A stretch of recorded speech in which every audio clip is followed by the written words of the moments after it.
I've heard you have to be prepared to do whatever Krishna asks in service. So.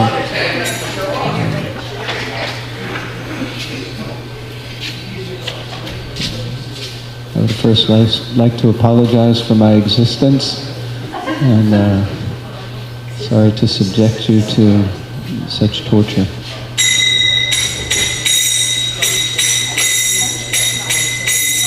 Jayada Madhava Kunja Bihari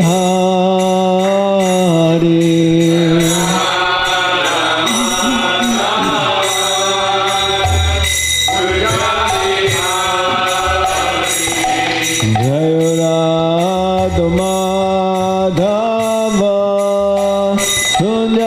Bihari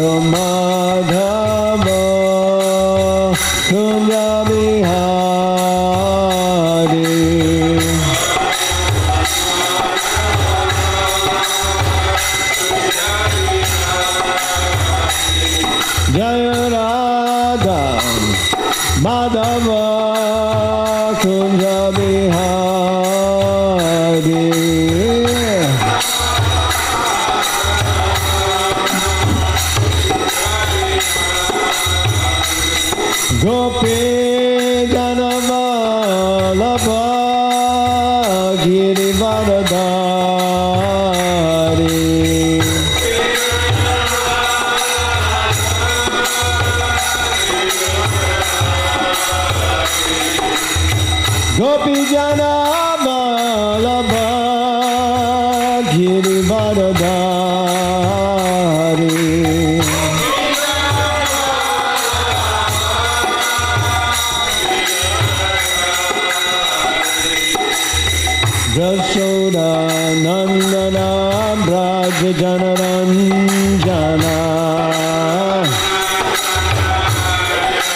Jayam Vishnupad Paramahamsa Parvarajikacharya Stotra Satis Divine Grace A.C. Bhaktivedanta Swami Srila Prabhupada Ki Jai. ISKCON founder Acharya Srila Prabhupada Ki Jai. DBT founder Srila Prabhupada Ki Jai. Namacharya Srila Haridas Thakur Ki Jai. Prem Sigaho Shri Krishna Chaitanya Prabhu Nityananda Shri Advaita Gadadhara Shivasari Gaura Bhaktivinoda Ki Jai. Shri Shri Radha Krishna Gopa Gopinath Shama Kund Radha Kund Giri Govardhana Ki Jai. Shri Vrindavan Dham Ki Jai. Mayapur Navadvip Dham Ki Jai. Ganga Mai Ki Jai. Jamuna Mai Ki Jai. Tulsi Devi Ki Jai. Bhakti Devi Ki Jai. Srila Prabhupada Ki Jai. ISKCON Vachua Ki Jai. Jai Nitai Gauda Premanandi. All glories to the assembled devotees. All glories to the assembled devotees. All glories to the assembled devotees. All glories to the lotus feet of Shri Guru and Shri Gauranga. All glories to Srila Prabhupada. Hare Krishna Krishna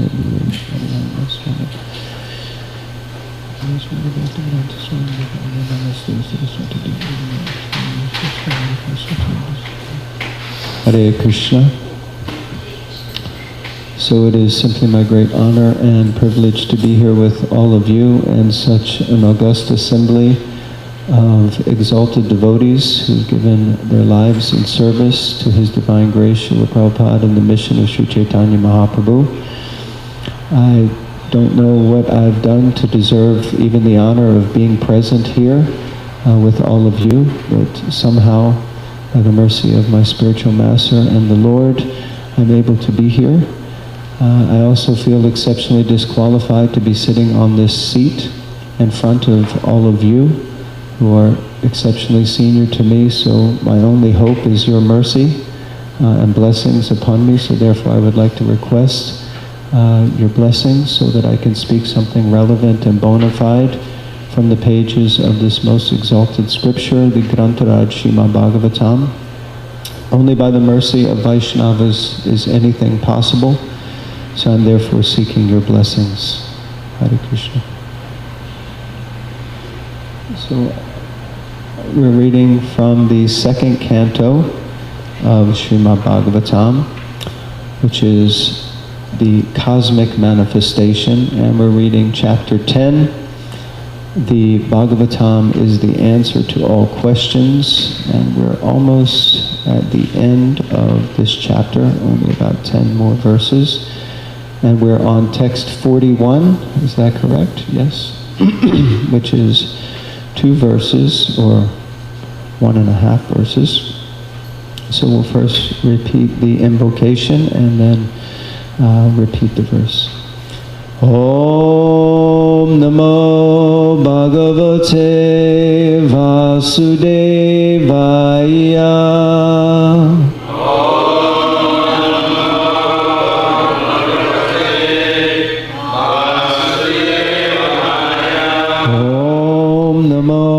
Bhagavate Vasudevaya.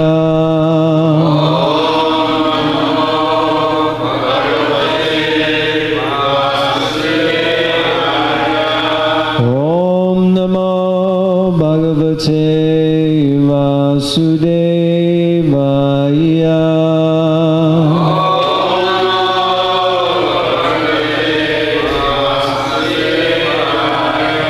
Sattvam rajastamayati. Tisraḥ sura-nṛ-nārakāḥ. Tatrāpy ekaikaśo rājan. Bhidyante gatayas tridhā. Yadaikaikataro. Sva-bhāva upahanyate. Sattvam rajas tama iti. Tisraḥ sura-nṛ-nārakāḥ. Tatrāpy ekaikaśo rājan. Bhidyante gatayas tridhā. Yadaikaikataro nyābhyāṁ. sva-bhāva upahanyate sattvam rajas tama iti tisraḥ sura-nṛ-nārakāḥ tatrāpy ekaikaśo rājan bhidyante gatayas yadaikaikataro nyābhyāṁ sva-bhāva upahanyate. Someone else, please. sattvaṁ rajaḥ tisraḥ sura-nṛ-nārakāḥ tatrāpy ekaikaśo rajan bhidyante gatayas tridhā ekaikataro sva-bhāva upahanyate sattvaṁ rajas tama iti tisraḥ sura-nṛ-nārakāḥ tatrāpy ekaikaśo rajan bhidyante gatayas ekaikataro nyābhyāṁ sva-bhāva upahanyate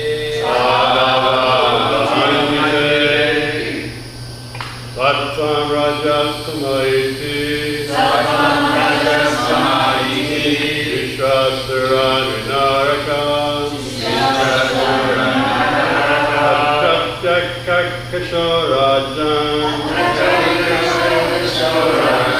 bhidyante gatayas tridhā yadaikaikataro nyābhyāṁ sva-bhāva upahanyate. Ladies, please. sattvaṁ rajas tama iti tisraḥ sura-nṛ-nārakāḥ tatrāpy ekaikaśo rajan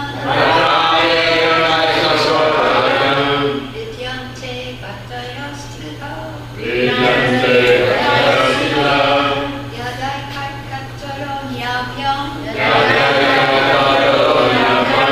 sva-bhāva upahanyate sattvaṁ rajas tama iti tisraḥ sura-nṛ-nārakāḥ tatrāpy ekaikaśo rajan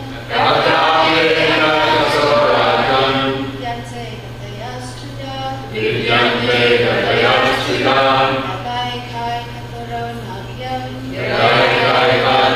nyābhyāṁ sva-bhāva upahanyate sattvaṁ rajas tama iti tisraḥ sura-nṛ-nārakāḥ tatrāpy ekaikaśo rajan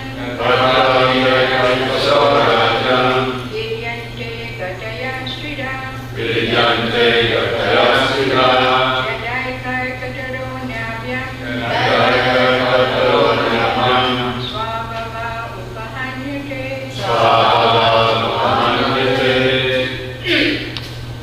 Word for word translation. Sattvam, the mode of goodness. Rajaḥ, the mode of passion. Tamaḥ, the mode of darkness.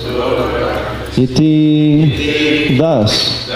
Tisraḥ, the three. Sura, demigod. Nṛ, human being. Nārakāḥ, one who is suffering hellish conditions, tatrāpy, even there, ekaikaśaḥ, another, rājan, O king, bhidyante, divided into, gatayas, movements, tridhā, 3, yadā, at that time, ekaikataraḥ, one in relation with another, anyābhyām, from the other, sva-bhāvaḥ, habit, upahanyate, develops. Translation and purport by His Divine Grace A.C. Bhaktivedanta Swami Prabhupada, Srila Prabhupada Ki Jai. According to the different modes of material nature, the mode of goodness, the mode of passion, and the mode of darkness, there are different living creatures who are known as demigods, human beings, and hellish living entities. O King, even a particular mode of nature, being mixed with the other two, is divided into 3. And thus each kind of living creature is influenced by the other modes and acquires its habits also. Purport. The living entities individually are being conducted by a particular mode of nature, but at the same time there is every chance of their being influenced by the other two. Generally, all conditioned souls in the material encagement are influenced by the mode of passion, because every one of them is trying to lord it over the material nature to fulfill his individual desire. But in spite of the individual mode of passion, there is always the chance of being influenced by the other modes of nature by association. If one is in good association, he can develop the mode of goodness. And if in bad association, he may develop the mode of darkness or ignorance. Nothing is stereotyped. One can change his habit by good or bad association, and one has to become intelligent enough to discriminate between good and bad. The best association is the service of the devotees of the Lord. And by that association, one can become the highest qualified man by the grace of the Lord's pure devotees. As we have already seen in the life of Srila Narada Muni, he became the topmost devotee of the Lord simply by association of pure devotees of the Lord. By birth, he was the son of a maidservant and had no knowledge of his father and no academic education, even of the lowest status. But simply by associating with the devotees and by eating the remnants of their foodstuff, he gradually developed the transcendental qualities of the devotees. By such association, his taste for chanting and hearing the transcendental glories of the Lord became prominent, and because the glories of the Lord are non-different from the Lord, he got direct association with the Lord by means of sound representation.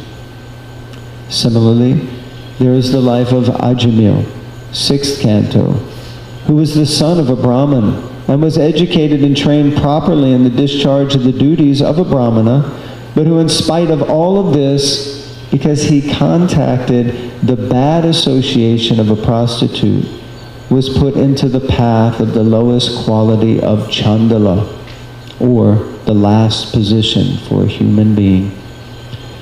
Therefore, the Bhagavatam always recommends the association of the Mahat, or the great soul, for opening the gate of salvation. To associate with persons engaged in lording it over the material nature means to enter into the darkest region of hell. One should try to raise himself by the association of the Great Soul. That is the way of the perfection of life. Jai Srila Prabhupada Ki Jai. Om Jnanatirmirandasya Jnananjana Shalakaya Chakshurumilitam Yena Tasmai Shri Guruve Namaha Shri Chaitanya Manobishtam Stapitam Yena Bhutale Swayam Rupa Kadamayam Dadati Swapadantikam Vandeham Shri Gurun Shri Yuta Padakamalam Shri Gurun Vaishnavam Shah Shri Rupam Sagrajatam Sahagana Raghunathan Vitam Tam Zajivam Sadvaitam Savadutam Harijana Sahitam Krishna Chaitanya Devam Shri Radha Krishna Padan Sahagana Lalita Shri Vishakanvitamscha He Krishna Karuna Sindhu Dina Bandhu Jagatpate Gopisha Gopika Kanta Radha Kanta Namostute Tapta Kanchana Gaurange Radhe Vrindavaneshwari Vishabhanu Sute Devi Pranamami Hari Priye Vancha Kalpatarubhyascha Kripa Sindhubhyevacha Patitanam Pavanebhyo Vaishnavebhyo Namo Namaha Shri Krishna Chaitanya Prabhu Nityananda Shri Advaita Gadadhara Shiva Zadi Gaura Bhakta Vrinda Hare Krishna Krishna Krishna Hare Hare Hare Rama Rama Rama Hare Hare. Verse again. Sattvam rajas tama iti tisraḥ sura-nṛ-nārakāḥ tatrāpy ekaikaśo rājan bhidyante gatayas tridhā yadaikaikataro nyābhyāṁ sva-bhāva upahanyate. According to the different modes of material nature, the mode of goodness, the mode of passion, and the mode of darkness, there are different living creatures who are known as demigods, human beings, and hellish living entities. O king, even a particular mode of nature being mixed with the other two is divided into three, and thus each kind of living creature is influenced by the other modes and acquires its habits also. Hare Krishna. So once again, it's a great honor to be here, and we were here in March and coming back realizing how beautiful the darshan is here, beautiful the deities and the exquisite dressing and care and detail and attention that are given. So as we heard the names mentioned earlier, all glories to the pujaris who sacrifice their morning in service of the Lord. So this is the final verse of the final chapter of the second canto. And Bhagavatam is the answer to all questions. And here Shukadeva Goswami is describing to Parikshit Maharaj about the modes of material nature. And of course the Bhagavad Gita, the 14th chapter, and also every chapter after that and intermittently throughout discusses the potency of the modes of material nature and their effect on the living entities. Here we see Shukadeva Goswami is explaining how we're not just influenced by one of the modes, but as Srila Prabhupada explained that there are 3 modes of material nature and they can be subdivided by 3. So you have 3 times 3 and then they get subdivided again by 3, so you have another 3 subsets. So often we discuss this looks like, instead of just the mode of goodness, passion, and ignorance, you have the mode of goodness, goodness, goodness, and the mode of goodness, passion, goodness, and it keeps going. You can have all these different subsets of influence of the mode of the different modes. And Srila Prabhupada explains that by this kind of 81 different divisions of the modes of material nature, then we have the 8,400,000 species of life. So we were discussing recently with some devotees around different faiths and how much the Bhagavatam and the Vedic culture gives us clear definition of the nature of the material world and the material energy. You just won't find this really anywhere else, this kind of explanation of how all the different varieties of living entities have come into being.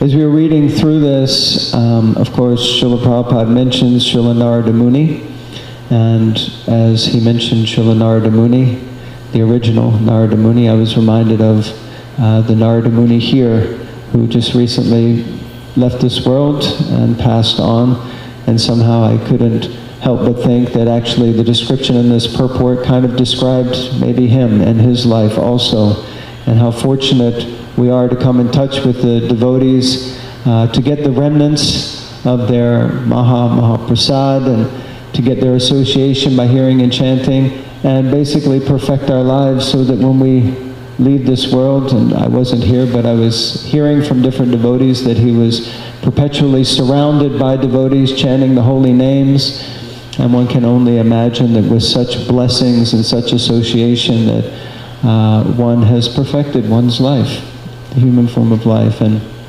his destination is certainly assured in whatever way Srila Prabhupada or their lordships want to engage him. But this is the amazing opportunity that Krishna consciousness affords us, which is to become free from the entanglement of the modes of material nature. So this is the process that all of us have taken to try to free ourselves. Srila Prabhupada was asked once, described in the Science of Self-Realization, one gentleman said, Srila Prabhupada, can you make me self-realized? And what did Srila Prabhupada say? Anyone knows? He said, yes, of course I can make you self-realized. And then he said, and he became self-realized. Yes? No, not at all. That's not what happened at all. Srila Prabhupada said, no, I can't make you self-realized. He said, but I can give you the knowledge by which you can realize yourself.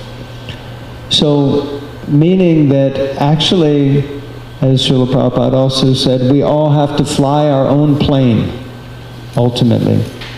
We all have to take responsibility for our own lives and our own journey, and I thought it was very powerful, this quote that Mother Mukhi read before the class, because as I stepped up to the microphone in such an august assembly to try to lead kirtan, I was remembering how when I took initiation, I felt very unready to take initiation, and I was thinking to myself, I'm going to make so many mistakes. And some little voice within me said, that's okay, just learn from them. And I thought, so we really have to be prepared to make mistakes in life. And here we see in the pages of the Bhagavatam again, Srila Prabhupada explaining, Shukadeva Goswami explaining that each and every one of us, to a greater or lesser extent, at this stage in our spiritual practice, is influenced by the modes of material nature, or has been in our life influenced by the modes of material. Thank you so much, dear Mother. Influenced by the modes of material nature. And thus we create we have different habits, different types of habits, different types of activities, different cultures. My experience in just a few years of being around is that somehow in the International Society for Krishna Consciousness, we all come from different parts of the world. And when you get this great variety of personalities coming together in one place, there's bound to be some friction, some disagreement, some misunderstanding. And because we're all coming from different places, different cultures, different backgrounds, we bring with us so many things, so many rules or understandings of the way the world works from some previous conditioning, some previous experience. And then we come into the association of devotees, and the interesting thing is the nature of the false ego is that no matter where we've been, where we've come from, whatever our conditioning is, the false ego always makes us think that we are right. And the way we see things is the correct way. And I just find it outstanding. The saying, a pauper is proud of his penny. So even if you only have one penny, you become so proud if you're a pauper. And in the same way, whatever qualities the three modes of material nature have endowed us with, somehow we still see the world in that way, and we just think that the way that I see things is the right way. No, you have to do this way, you have to do that way. And then we come up against someone else, and they see things a little differently. I remember once we had this exercise. One senior devotee helped run us through an exercise called the appreciative inquiry. And we had 3 days of just trying to appreciate the devotees around us. And one of the exercises that we did was he gave everyone a flower and then put a vase in the front of the room. Like we have these beautiful vases so nicely organized here beside Srila Prabhupada. But everyone had a flower, and the vase was put in the front of the room. And then he said, there was about 14 or 15 of us, each person can go up and place the flower in the vase as they like. And you can imagine, it's such a simple exercise, and I thought, we're going to be done with this in about 5 minutes, no problem.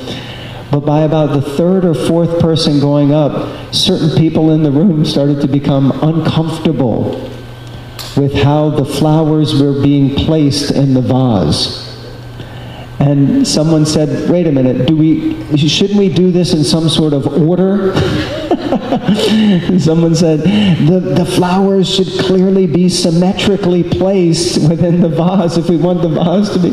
And other people were like, it doesn't matter, it's just an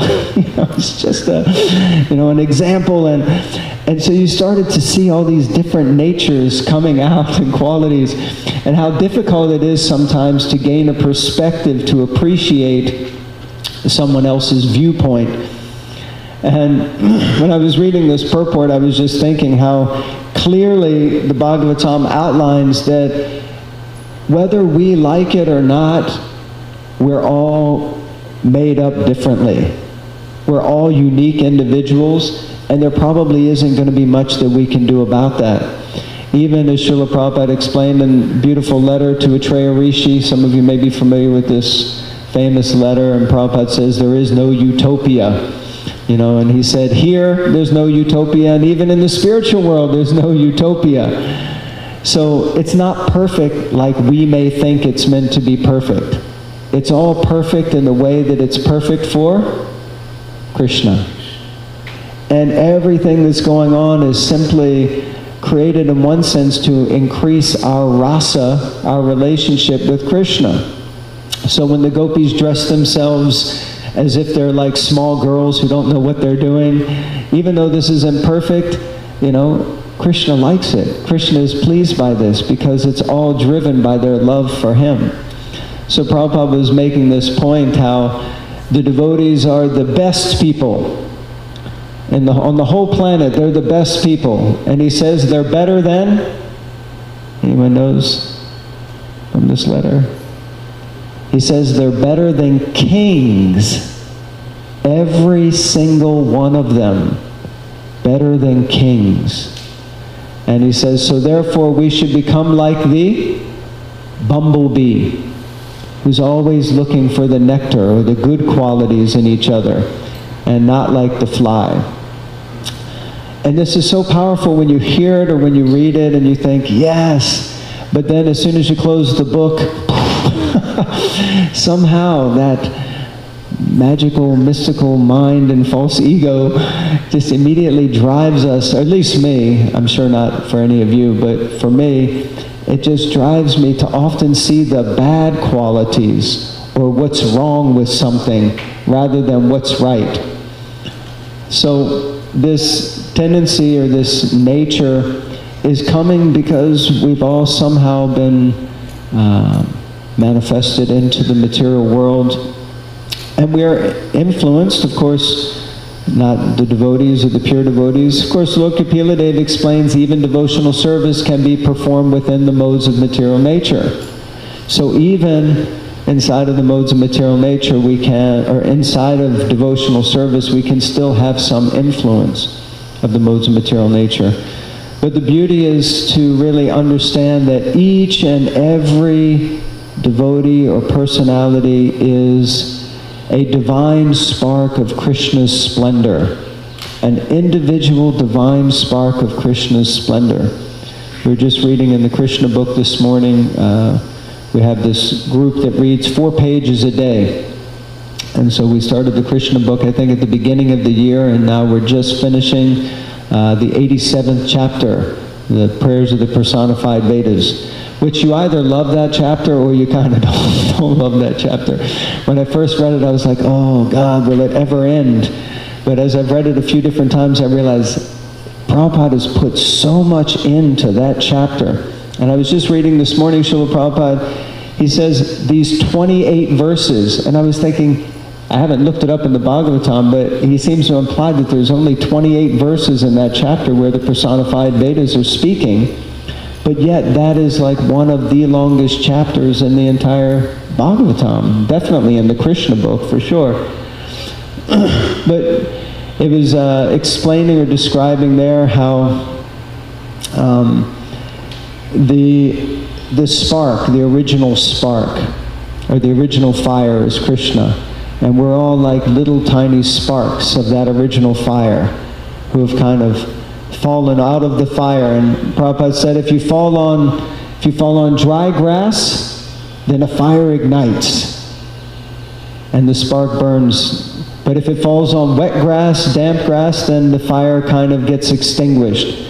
And Srila Prabhupada there, he really goes into explaining how the nature of us as living entities is that we are all divine sparks from that original fire. We're all divine sparks of Krishna's splendor. And somehow we've come into the material world and we've become covered and we've sort of fizzled out a little bit. Of course, not all of you, but the majority of the living entities and jivas in the material world are wandering around aimlessly, hopelessly. No idea of what's going on, wondering this, wondering that, wandering here, wandering there. But Srila Prabhupada explains that the role of the devotees is that because they've come in contact with another personality who has reignited that spark of Krishna's divine splendor, then they're glowing like that pure original fire. And therefore they can easily incite within the living entities to reignite that original spark. And he says, so that is why the pure devotees, they travel and they preach. And he was talking specifically about Narada Muni there also. How they just go around trying to increase the numbers of devotees to reignite that fire. And it was reminding me of how Vaisheshika Prabhu, I really take a lot of inspiration from him, how he talks about fanning the spark, of course quoting Srila Prabhupada, and fanning that spark, and trying to find within each and every living entity that spark, and just fanning it a little bit until it starts to grow.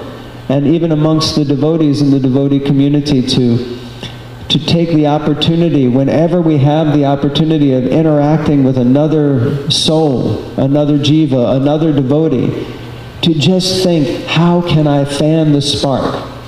Recently, Vaisheshika Prabhu, he did an Ishtagosti with us at Bhaktivedanta Manor in London, and he was talking about this idea. He said he did a little exercise, interactive exercise with us, and he said, so I want you to stand up now and go and find another person in the room, and imagine that around their neck there's a little plaque, and on the plaque is a board that says, make me feel important.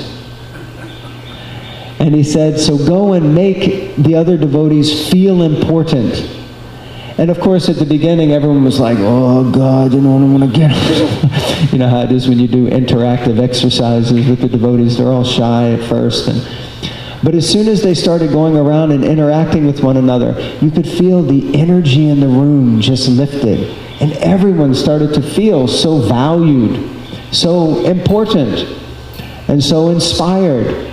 Not only from being praised, but primarily from praising and glorifying and appreciating the other devotees. And the whole atmosphere just lifted, and everyone started to come out of their shells and just, and it's amazing how sometimes devotees, I was just in Europe recently for the RGB meetings, and one very, very senior member of the community there, GBC Guru, Sannyasi, he was mentioning one devotee that came to him recently, and he said to him, I've been doing the same service for 40 years.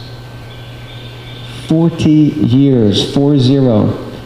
He said, and I don't remember even once anyone ever saying, thank you. And I was like, And it's amazing how that can happen, because naturally we get caught up in what we're doing and we take for granted that this devotee has been there forever, he's been there, and that's what you're supposed to do.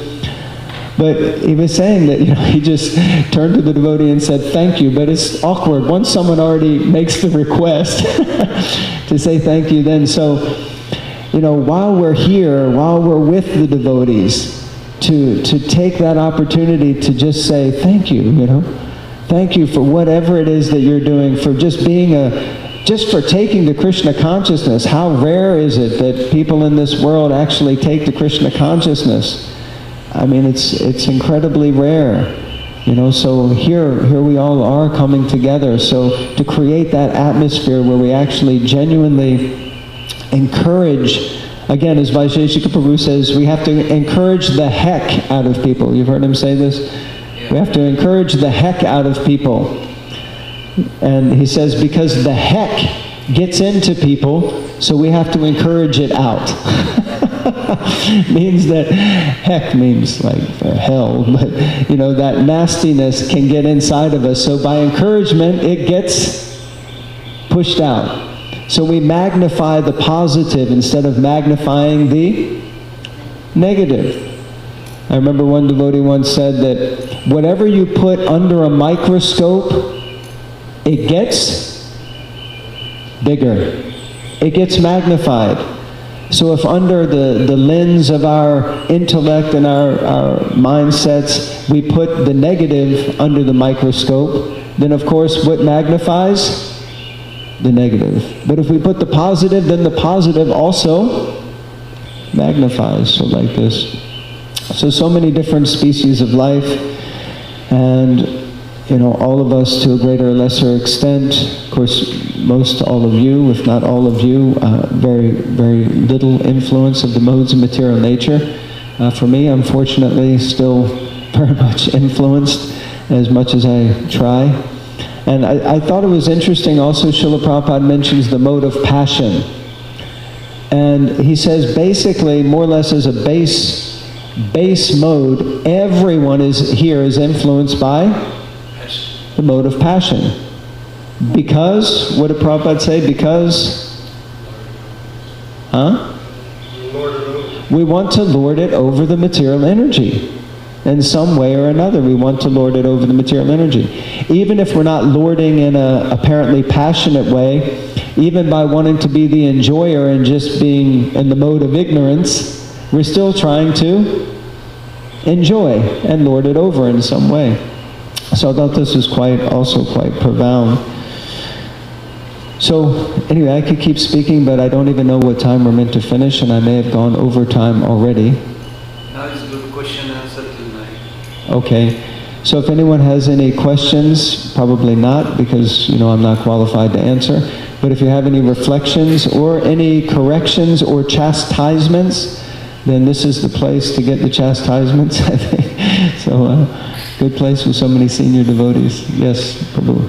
Prabhu, I appreciate your many wonderful key points to take away. You mentioned that the individuality will be eternally there. It will never be dissolved. So within our movement there will be conflict or different opinion, we may not get along. I was just thinking while you are saying that all the offenses that we hear in Chaitanya Charitamrita, like Haridas Thakur with Gopal Chakravarti who lost his nose on third day, or Ramachandra Khan, I mean many, Ambarish Maharaj with Durvasa. So my point is, there all this offense or conflict that arose was with the essential principle, was not a individuality, individual perspective only. In other sense, like Durvasa and Ambarish, Durvasa was thinking like, I'm a sannyasi, I'm a brahmana. Ambarish is grihastha, and both way, ashram and varna, both way he is lower. How can he be more advanced? So it's the essential principle, there was it.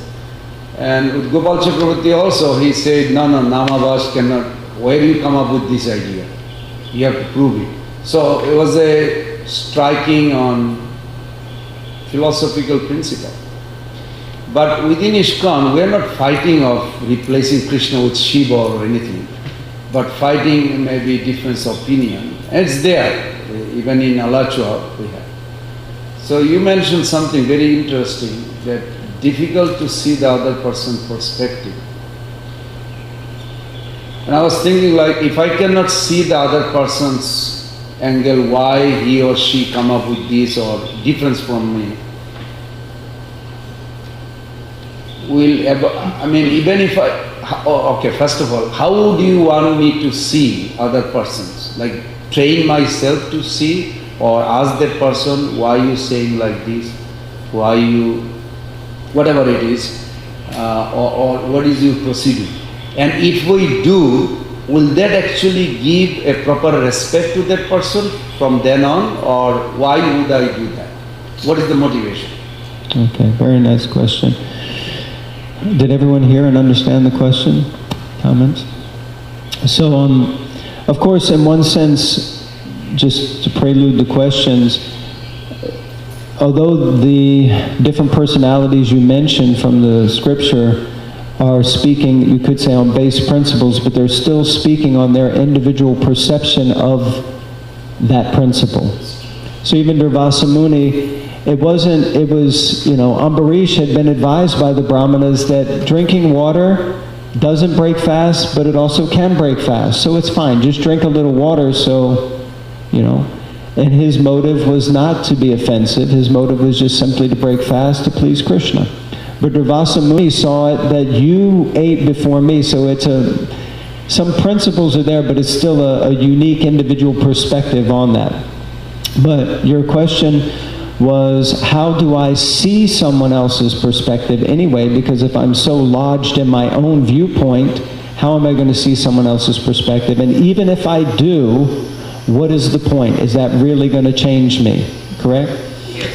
So, the saying, a man convinced against his will is of the same opinion still, right? So even if someone forces us to think a different way, or try to think a different way, we may not necessarily change our mind. So a couple of points come to mind. First is that, and of course this phrase is coming from someone else, but the statement to seek first to understand and then to be understood. That is a mode of goodness activity. Often the pushing of our opinion or our perspective, or the demand that our perspective is the right one, is not coming from at least a mode of goodness place of conduct. It's coming from either a passion or ignorance. But if I first relinquish the fact that I have my perspective and I understand this person has a different perspective, then allow me now the opportunity to first understand where you're coming from. I've always been inspired and impressed by the introduction to the Bhagavad Gita, where Srila Prabhupada explains that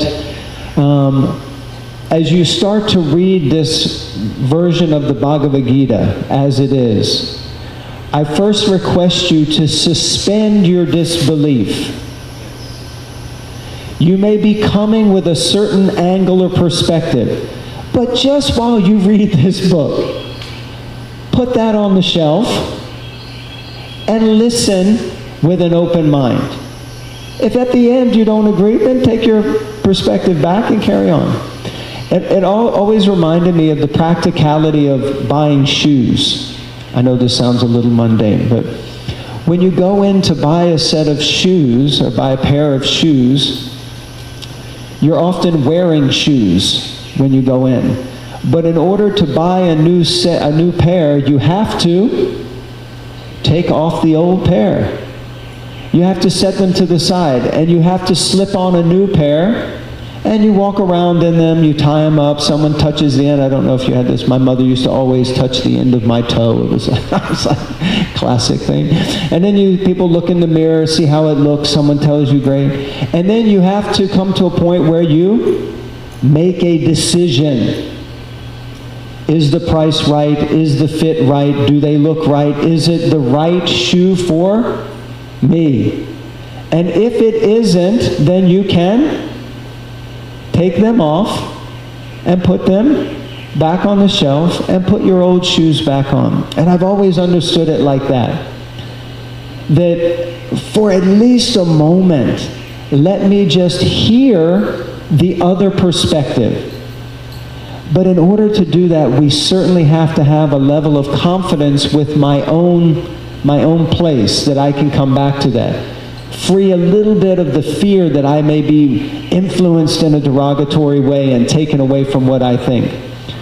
But at least we suspend our disbelief and we hear from someone else and we pose the question, my dear Prabhu, my dear Mataji, please forgive me for one moment because I obviously see things differently, but can you please help me to understand how you're seeing things? You have to go somewhere now? No, I get involved. So if we just first of all hear from the other person, then maybe we'll be like, we'll have one of those eureka moments, where you go, oh, I didn't realize you meant that. Anyone's ever had that kind of experience? Yes. Am I the only person? Where somehow either you become humbled or you're humble enough that you allow yourself to look at it and you're like, I didn't know you meant it like that. I thought you meant like this or like that. No, what I was saying was this. Oh, okay. Now it's all okay. So then magic has happened. Now, the other side is what you were alluding to, that likely I won't change my opinion because I'm thinking my opinion is right. So what's the point in even trying, kind of thing, right? Well, there is a power in trying. There is a potency in trying. Introducing the mode of goodness into a relationship that may become very dysfunctional. But when we introduce that moment of trying to understand the other person, naturally the other person will feel an appreciation or gratitude or respect that at least you tried to understand where I'm coming from instead of just forcing down my throat your opinion, kind of thing. And then once we get that, even if we don't change our mind, but this is something we've been talking about a lot recently, that to be able to acknowledge that this person has another perspective, and that other perspectives exist, and this person is entitled to their perspective, even if I don't agree with it, means that at least we can agree to disagree. But at least we agree. Okay, I get it. You think it's like this, like that, and like that. Okay, I still see it like this, but hey, I get it. I get how you're seeing the world. That's an interesting perspective. I don't agree with it, but hey, you're entitled to your own opinion. You know, what is it? Somebody said, you know, opinions are like belly buttons. Everybody's got one. There are other parts that are explained, but like that, you know. So everyone has an opinion or a perspective. So like that, we can at least acknowledge that that perspective exists, thank them for explaining that to us, and not expect any respect in return, because that's one of our mandates we're meant to wear around our neck, right? We're meant to give respect, but not expect it. So we shouldn't expect that they're going to ask us what our perspective is and they're going to give us the same benefit of the doubt. We just have to do the right thing and try to introduce a space of understanding and respecting this other person. I don't know if that answers the question. That's very good. That's very big helpful. Yes. Oh my goodness, the hands are flying up. And do we still have time? Yes. You Okay. Mother, what is your name? Budi, Devi Dapsi. Pudi. Yes. Okay, nice to meet you, Mother. You as well. My question is, we've always understood the spiritual world to be devoid of birth, death, old age, and disease. But you mentioned the spiritual world is not even a utopia. Yes. Now, does that mean that it's not a utopia because the spirit soul desired to leave there? Oh, nice. Very nice question. Thank you. Powerful. So maybe first important to understand utopia. Utopia means like a perfect society. But if we analyze the word perfection, it will be different for everyone. Even as I stand in front of the deities and I'm looking at them and I'm thinking how beautiful they are, but I'm sure another pujari who dresses the deities could stand and say, why did they do like that? Why didn't it put, how come the flower is there? How come this? Oh, if I had done it, it would have been like this. And then immediately I think that that would have been perfect. Perfect. It's a great dressing, but if you had just tilted the peacock feather a little bit more that way, it would have been perfect. You know, this is the world that we live in. This is the practical reality. So Prabhupada explains there that, and my understanding of his explanation or analogy is that the spiritual world is not perfect as we may understand it to be perfect, because the gopis, sometimes they're so much thinking about Krishna that they put the kumkum in the wrong place, or they put their saris on backwards and it looks like they're little girls who dress themselves. And then Srila Prabhupada says, even Krishna, once he was so enamored by thinking about Srimati Radharani that instead of milking the cow, he tried to milk the bull. You know, so if we look at that as a definition of perfection, it's not perfect. You don't milk bulls. Just in case anyone here wasn't aware of that, best to not try to milk the bull. So Krishna made a mistake. Krishna is imperfect. Does that make sense from that definition of perfect or utopia? But actually in the spiritual world, everything that happens is simply an increase in the rasa, or the relationship. So even if Krishna tries to milk the bull instead of the cow, Srimati Radharani is probably thinking, I wouldn't like to profess to know what she's thinking, but you know, she must be thinking, oh, Krishna was so preoccupied with thinking about me, or Krishna is a silly boy, or the cowherd boys might poke fun at him. Krishna, why did you do that? This is silly. Everything is just simply increasing rasa. So imperfection is actually a certain perfection. if that makes sense, as long as it is directed in the service of Krishna. And just like the quote we heard this morning, everything ultimately, even here, is spiritual because it's come from Krishna. So if we're seeing even the mistakes that we make more as opportunities for improving ourselves or improving our relationships with others, then that's perfection. But if we dwell on the material aspect or the negative derogatory aspect, then that becomes mundane and material and it simply drags us down. That's my understanding anyway. I don't know if that made sense or not. Is that okay? Oh, thank you. Hare Yes. Krishna. Thank you for Hare Krishna, Mother wonderful, Radhika. spontaneous class. Thank you for your You encouragement. can tell you're constantly reading Hare Srila Krishna. Prabhupada's books. Yeah, on this point of respect for devotees, one time I heard a devotee describe respect. Spect is the root of, many words. Spectacle, like to see or to look.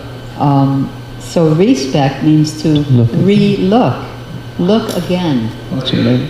To not I love just it. That's amazing. take your immediate or First glance. impression, but to re-look. Now this can be taken in two ways. One is re-look either at, instead of their fault, re-look at their, like a bee going for the honey. Good quality. Re-look at a good quality and have that in your mind about them. The other way you can look at it is re-look at just where they might be coming from, what might be happening in their life at this time, or even in their Absolutely. past that has brought this characteristic out or more, or something like that. And then again, re-look at, take the time to re-look at why they're thinking like this, to ask their perspective. So respect, re-look. Wonderful. I'm so happy. Thank you, Mother. And I also say in this purport, on today, the first day of the devotee care course that you'll be leading, Prabhupada says, the best association is the service of the devotees of the Lord. And by that association, one can become the highest qualified man by the grace of the Lord's pure devotees.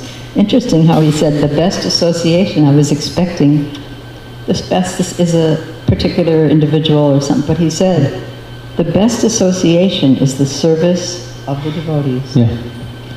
Not just a person, but the activity in connection with the devotee, to serve the devotees. Vaishnav Seva. That's in today's purpose. Yeah, that's there in the purport. So you are meant to give class to It seems something. Did the devotee who was supposed to give class show up? No. I'll get in touch later. Okay. Well, I don't feel as bad because I wasn't sure if that person was sitting in the room and, prepared to give class. But so wherever you are, Prabhu, it was Prabhu, yes? Well, everyone's Prabhu in one sense, but, my apologies, but I guess thank you for the opportunity. Thank you, Nitai. Thank you very much. Srila Prabhupada ki jai. Grantaraj Srimad Bhagavatam ki jai. Ananta Koti Vaishnava Vrinda ki jai. Prado Premanandi.